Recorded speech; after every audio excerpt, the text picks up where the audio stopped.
రాబోయి చందమామ. నువ్వు నా భార్యవి కాదు. నా భార్య పేరు చంద్రిక. చంద్రిక చంద్రిక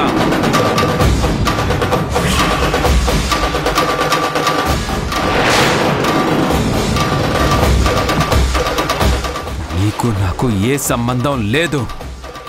నువ్వు కేవలం నా మీద మనసు పడి నన్ను దక్కించుకోవడం కోసం నేను చనిపోయినట్టుగా ప్రపంచాన్ని నమ్మించి నన్ను తీసుకొచ్చి ఇక్కడ పడేశావు. గతం మర్చిపోయిన నేను నువ్వు చెప్పిందే నిజమని నమ్మాను. ఈ విషయాలన్నీ నాకు తెలీదనుకున్నావా? విజయ్, ఏం మాట్లాడుతున్నావు విజయ్? నువ్వేంటి నా భర్త కాకపోవడమేంటి? అసలు ఈ చెత్తంతా నీకు చెప్పిందెవరు? ఆ నీరజ అయ్యుంటుంది. నీరజా, నీరజా, రా రావేటు.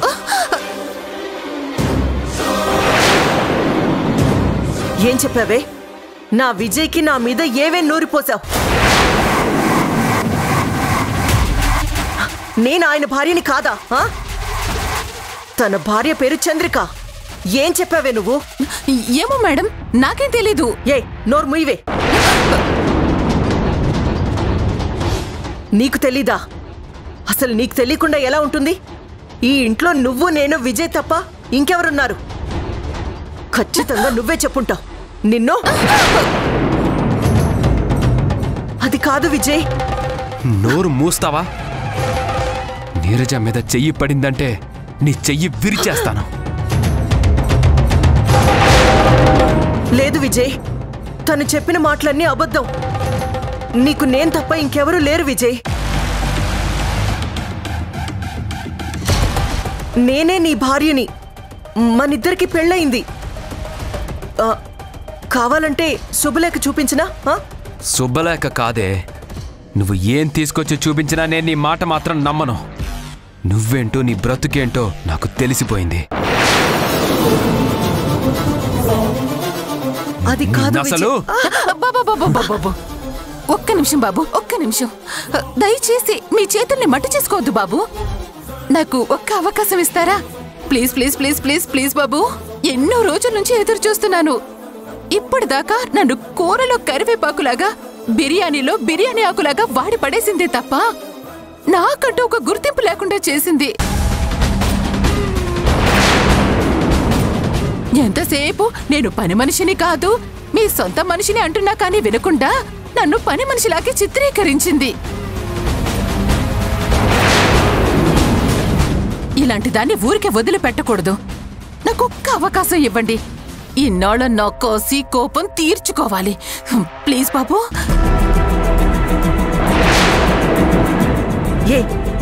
ఏంటి నీరజా?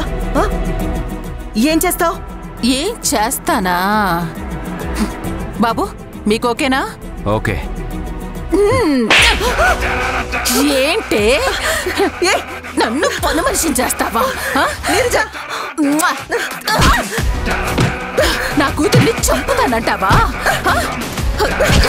ఇప్పుడు చచ్చేది నా చేతిలో. వదులు.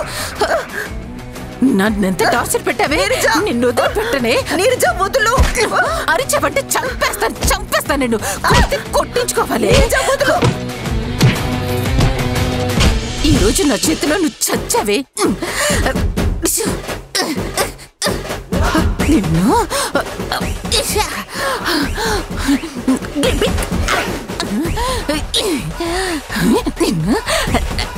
నీరజా,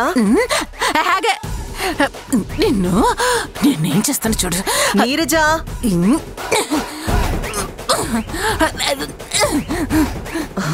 నిన్ను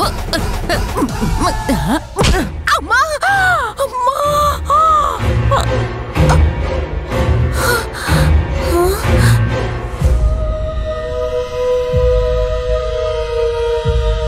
మేడం, మీరెక్కడున్నారండి? అసలు ఇక్కడ కాదు కదా ఉండాల్సింది. మరెక్కడుండాలి నీరజా? ఎక్కడంటే ఇదిగో మీరు కింద పడున్నారు. నేను మిమ్మల్ని గుద్దుతున్నాను కదా. మీరెప్పుడు లేచారు? ఏంటి, నన్ను కింద పడేసి నువ్వు గుద్దుతున్నావా? ఎందుకు? అది వామ్మో, ఇదంతా కళ అంటే భరత్ గారికి నేను నిజం చెప్పేశానని కలగాని నేను విషయం చెప్తే నిజంగా నన్ను చంపేస్తుందేమో. ఎందుకొచ్చిన గొడవ, సైలెంట్ గా ఉండటమే మంచిది. ఏంటి నీరజా, ఏం కల కన్నావో చెప్పు. అది అది నిజమే మేడం, అది కళ. అదే ఏం కల? నన్ను నువ్వు కొట్టినట్టు కలగన్నావా? అరే ఎలా కనిపెట్టేశారు మేడం? ఎగ్జాక్ట్లీ అదే. నేను మిమ్మల్ని కింద పడేసి మీదకెక్కేసి ఇలా 2 చేతులతో గిబి గిబి గిబి కను గుద్దుతుంటుంటే ఏమో అనుకున్నానే, నన్ను కొట్టి చంపేయాలన్నంత కసుందన్నమాట నీలో. ఇప్పుడు మేడం, ప్రతి మనిషికి ఒక ఫ్రస్ట్రేషన్ అనేది ఉంటుంది కదా మేడం. అది ఎక్కడొక చోట బర్స్ట్ అయితే అవ్వాలి కదా. ఇప్పుడు మీరు నన్ను ఎన్నిసార్లు కొట్టుంటారు? కొట్టిన ప్రతిసారి మిమ్మల్ని అమ్మన బూతులు తిట్టుకొని ఉంటాను కదా.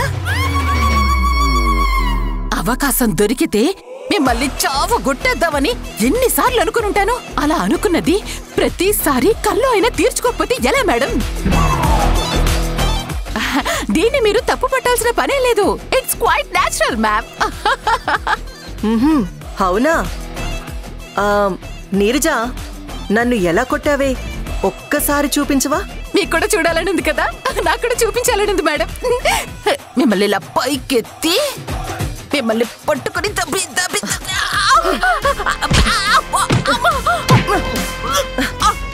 వదిలేయండి మేడం. వదిలేయండి మేడం. ఏవే, నన్ను కింద పడేసి కొడతావా?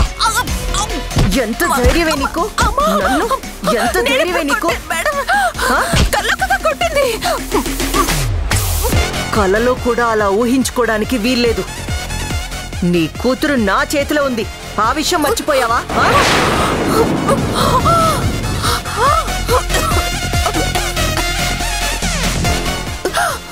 ఏంటి మేడం, రియల్ గా కొట్టే అవకాశం ఎలాగో దొరకదు, కనీసం కళ్ళు కూడా కొట్టకపోతే ఎలా చెప్పండి? ఆయన మనిషికి ఇంత స్వార్థం పనికిరాదు మేడం. బయట మీరే డామినేట్ చేసి నా కళ్ళ కూడా మీరే డామినేట్ చేస్తే ఇంకెలా? ఏ మమ్మల్ని బతకనివ్వరా? మాకు కనీసం కళ్ళ కూడా స్వాతంత్రం లేదా మేడం? నువ్వు కలలు కండం కాదే, ఇంకోసారి ఇలా వాగావంటే నిన్ను కాటికే పంపిస్తాను. జాగ్రత్త. పిచ్చి పిచ్చి ఆలోచనలు మానుకో, అర్థమైందా? ఏదో చూసి చూడనట్టుగా వదిలేస్తుంది కదా అని చెప్పి ఇది నా చేతకానితనం అనుకోకు. నిన్ను నీ కూతుర్ని ఒకేసారి పార్సల్ చేసి అస్సాం పంపిస్తాను. జాగ్రత్త. తప్పకా. అమ్మా, చూద్దాం. ఏదో ఒక రోజు నా కల నిజం కాకపోతుందా? నువ్వు నా చేతికి దొరకకపోతావా? అప్పుడు పిడిగుద్దులు కాదే, ఒక కరాటే, ఒక జూడో అన్ని కలిపి నిన్నొక ఆట ఆడుకోకపోతే నా పేరు నీరజయే కాదు.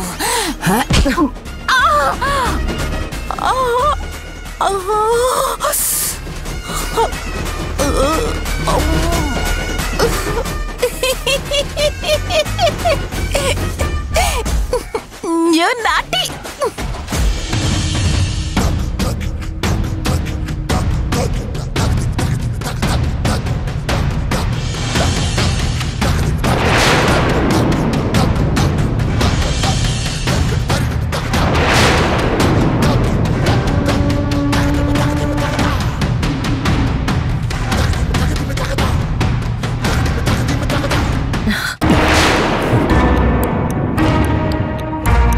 విజయ్, వదులు వదులు రుద్రా. ఎందుకు వదలాలి? ప్లీజ్ వదులు వదులు. ఏమైంది విజయ్? ఎందుకలా నన్ను దూరంగా నెట్టేస్తున్నావు? I'm sorry. అసలు ఏమైంది విజయ్? ఎందుకు నన్నేదో పరాయిదాన్ని చూసినట్టు చూస్తున్నావు? ఎందుకు నన్ను అవాయిడ్ చేసి పక్కకు నెట్టేస్తున్నావు? చూడు విజయ్, నువ్వు ఎందుకు నన్ను అవాయిడ్ చేస్తున్నావో నాకు తెలీదు. మనిద్దరం భార్యాభర్తలం.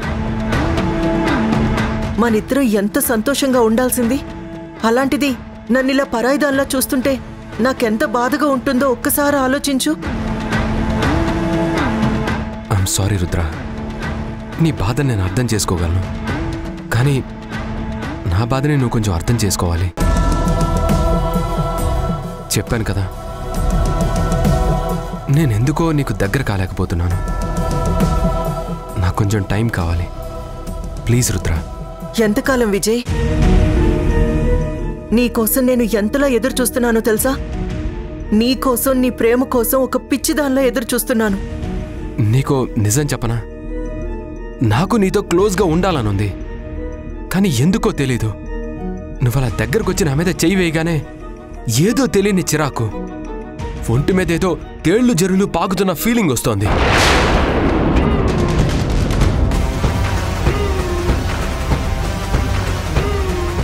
ఏవేవో నాకు తెలియని ఆలోచనలు, ఏవో మనసులో చాలా అస్పష్టంగా ఏవేవో అలా జ్ఞాపకాలు వస్తున్నాయి. అవేంటో కూడా నాకు అర్థం కావట్లేదు. అందుకే నా మైండ్ నా దగ్గర లేదు. రుద్ర, నాకు కొంచెం టైం ఇవ్వు.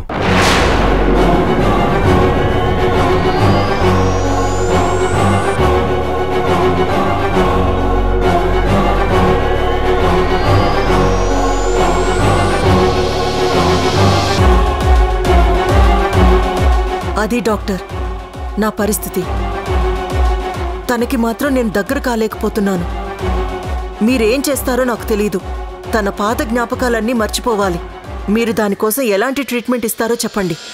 చూడమ్మా, అతని గతం మర్చిపోవడం అనేది ముఖ్యం కాదు, మీకు దగ్గర అవ్వడం అనేది చాలా ముఖ్యం. అలా మీకు దగ్గర కావాలి అంటే అతనికి మీ మీద ప్రేమ పెరగాలి. ఆ ప్రేమ పెరగాలి అంటే తను తన గతం తాలూకు జ్ఞాపకాలన్నీ మర్చిపోయేంతగా మీకు దగ్గర అవ్వాలి. ఎలా డాక్టర్? నేను దగ్గరికి వెళ్తుంటే అసలు నన్ను టచ్ కూడా చేయనివ్వట్లేదు. అసలు నేనేం చెయ్యాలి? రుద్రాణి గారు, మనిషి ఎంత మొండిగా ఉన్నా సరే ప్రతి మనిషికి ఒక బయలాజికల్ నీడ్ అనేది ఉంటుంది. అది ఎప్పుడో ఒకప్పుడు మనిషి ఆలోచనల్ని బీట్ చేస్తుంది. ఆ టైం చూసి మీరు అతనికి దగ్గర కాగలిగారు అంటే మీ ఇద్దరి మధ్య ఉన్న ఆ బంధం మరింత బలపడుతుంది. అతనికి ఎలా ఇష్టమో అలా ప్రవర్తించండి. అతన్ని ఎప్పుడూ కోపగించుకోకుండా నవ్వుతూ మాట్లాడండి. ప్రేమతో దగ్గరికి తీసుకుంటే ఏదో ఒకరోజు అతను మీకు దగ్గర అవుతాడు. వన్స్ మీకు దగ్గరయ్యాడంటే మళ్ళీ అతని భార్య చంద్రిక గురించి ఆలోచించడమే మానేస్తాడు. అతనికి తన శరీరానికి కావాల్సిన ఆనందం మీ దగ్గర దొరికింది అంటే ఇక అతని మనసులో మీరు తప్ప మరో ఆలోచనే ఉండదు. కాబట్టి ఇదంతా మీ చేతుల్లోనే ఉంది. మీరు అతనికి ప్రేమగా దగ్గర అవ్వడానికి ప్రయత్నించండి. అలాగే డాక్టర్.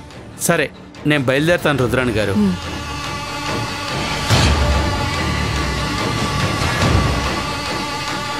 భరత్, ఇంత జరిగినా నువ్వింకా చంద్రిక స్పర్శని మర్చిపోలేకపోతున్నావు కదా? చెప్తా. నువ్వు చంద్రికని మర్చిపోయి నేనే నీ సర్వస్వం అనుకునేలా చేయకపోతే నా పేరు రుద్రాణియే కాదు.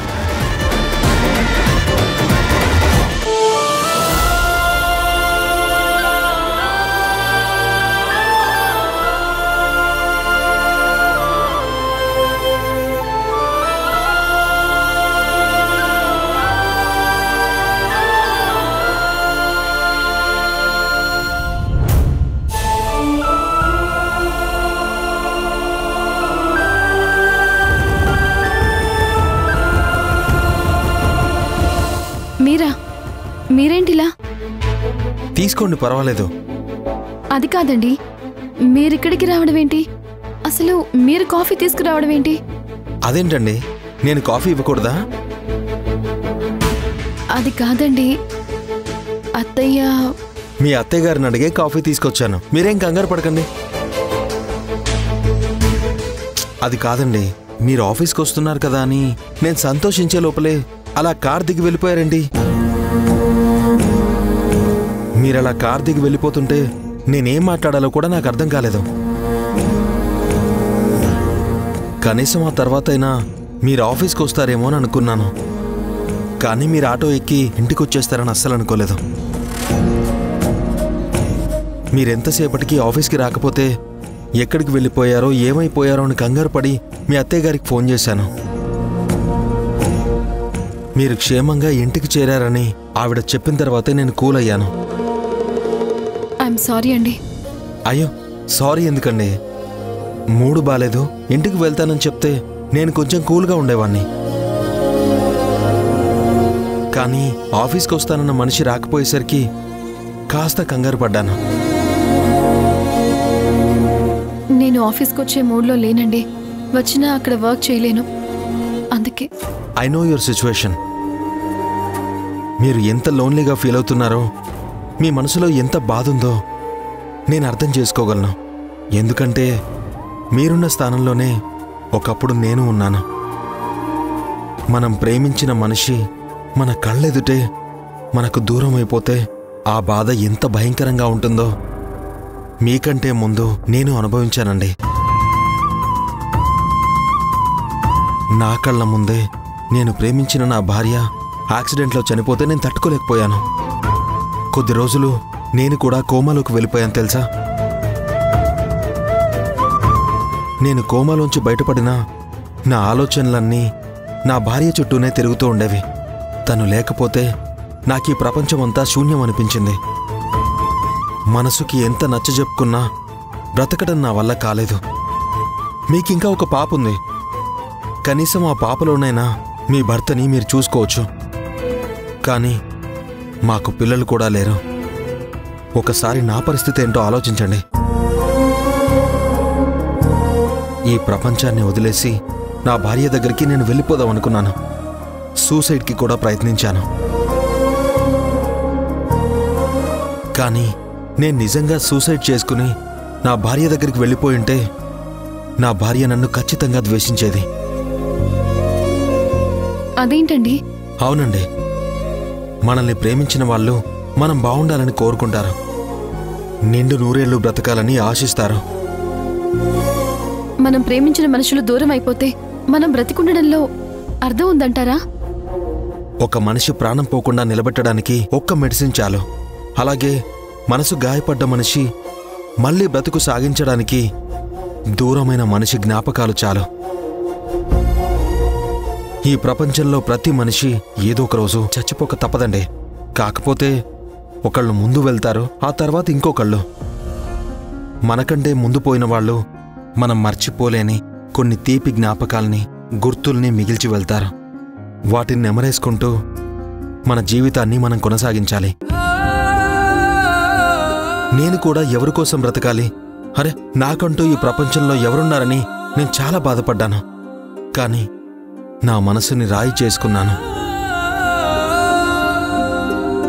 మా మామయ్య నాకు ఉన్న ఒకే ఒక్క బాధ్యత. నేను కూడా దూరమైపోతే మా మామయ్య ఏమైపోతాడు? ఆయన్ని చూసుకోవడం కూడా నా కర్తవ్యమే కదా. ఆయన్ని జాగ్రత్తగా చూసుకుంటే ఏ లోకంలో ఉన్నా నా భార్య ఖచ్చితంగా సంతోషిస్తుంది. తన ఆత్మ శాంతిస్తుంది.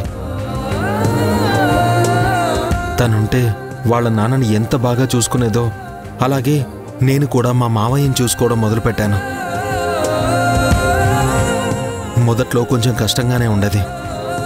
పోను పోను బాధని దిగమింగుకోవడం అలవాటు చేసుకున్నాను. ఇప్పుడు నేను చేసే ప్రతి దాంట్లోనూ నా భార్య నా పక్కనే ఉన్నట్టు అనిపిస్తూ ఉంటుంది. నేను ఏం ఆలోచించినా, ఎవరితో ఏం మాట్లాడినా నా భార్య నాతో పాటు ఉండి నన్ను నడిపిస్తున్నట్టుగా ఫీల్ అవుతూ ఉంటాను. ఇది ఎవరో చెప్తే రాదండి, మనంతటా మనం ఫీల్ అవ్వాలి. చూడండి, ఇప్పుడు మీరు కూడా మీ ఆలోచనల్లోంచి, మీ బాధల్లోంచి రికవర్ కావాలని నేను మనస్ఫూర్తిగా కోరుకుంటున్నాను. మీరు రేపొద్దున ఆఫీస్కి వస్తున్నారు. ఎందుకంటే రేపు నా బర్త్డే కాబట్టి మీరు తప్పకుండా ఆఫీస్కి రావాలి. సారీ అండి, నన్ను ఇబ్బంది పెట్టకండి. నేనున్న పరిస్థితుల్లో నేను రాలేను. నేను జాబ్ కూడా చేయలేను. నేను మీకు మాటిచ్చి ఆఫీస్కి వచ్చినా కానీ నా డ్యూటీ నేను చేయలేను. అక్కడికి వచ్చినా నన్ను నా భర్త జ్ఞాపకాలే వెంటాడుతూ ఉంటాయి. నేను ఆ బాధలో ఉండి మీకు చేయాల్సిన పనులు కూడా చేయకపోతే మిమ్మల్ని ఇబ్బంది పెట్టిందాన్ని అవుతాను. దయచేసి నన్ను క్షమించండి.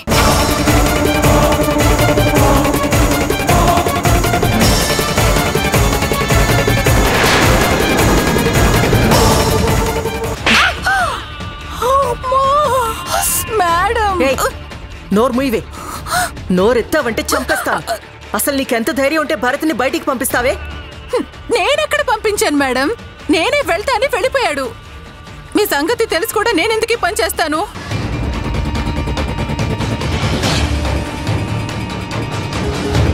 లోపలికి రండి.